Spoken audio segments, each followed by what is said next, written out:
Lorraine Alo grew up in Hawaii where sports were a way of life. She and her three sisters played everything from wrestling to rugby. However, they all fell in love with the game of softball. Her second oldest sister would go on to become one of the most accomplished athletes in the sport at the Division I level.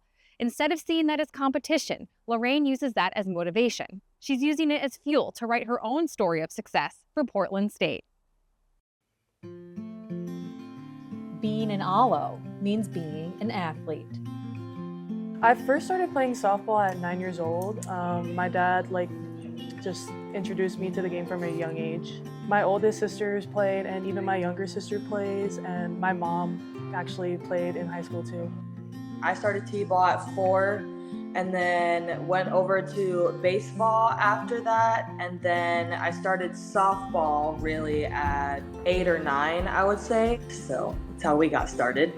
My oldest sister, Jocelyn, she paved the way for me and my sisters. She just showed us that anything is possible, and we would look up to her from a young age, and we just knew we wanted to be just like her. Yes, that Jocelyn. Absolutely destroys that one way back. A 2-run Jallo shot for Oklahoma. A two-time NCAA Player of the Year who led Oklahoma to 2 Women's College World Series titles, owns several NCAA records, and is currently playing professionally. While Jocelyn has found her own success in the sport, she's quick to remind her sisters success looks different for everyone.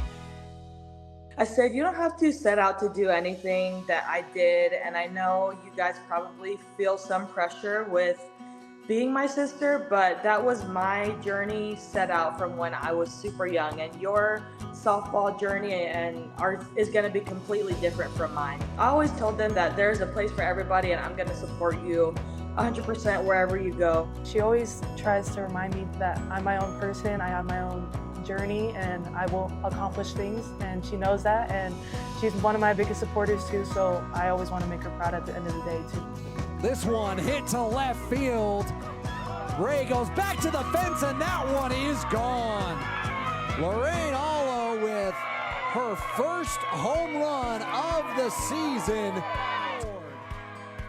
In less than 2 seasons at Portland State, Lorraine already has her own list of accomplishments. She's the reigning Big Sky Freshman of the Year. She owns the Vikings single-season batting average record. She's also far from satisfied. I try not to look too much into the big awards, because you just always have to prove yourself at the end of the day, and I'm just taking it step by step and not trying to do too much, just being present, being where my feet are, trusting in my abilities and trusting the process. I'm trying to step into a big role this year of leading the team, and I just try my best every single day to be the leader that they can look up to. As Lorraine continues to write her own story in the sport, her focus isn't on the expectations that come with being Jocelyn's little sister. Instead, her focus is on her big sister's advice. To just be myself and just really pursue myself in this sport. I've worked really hard, and she just tells me every day to just be myself, trust the process, and trust myself. Just know that if you're always putting in the hard work, the results will come eventually, and to just never give up.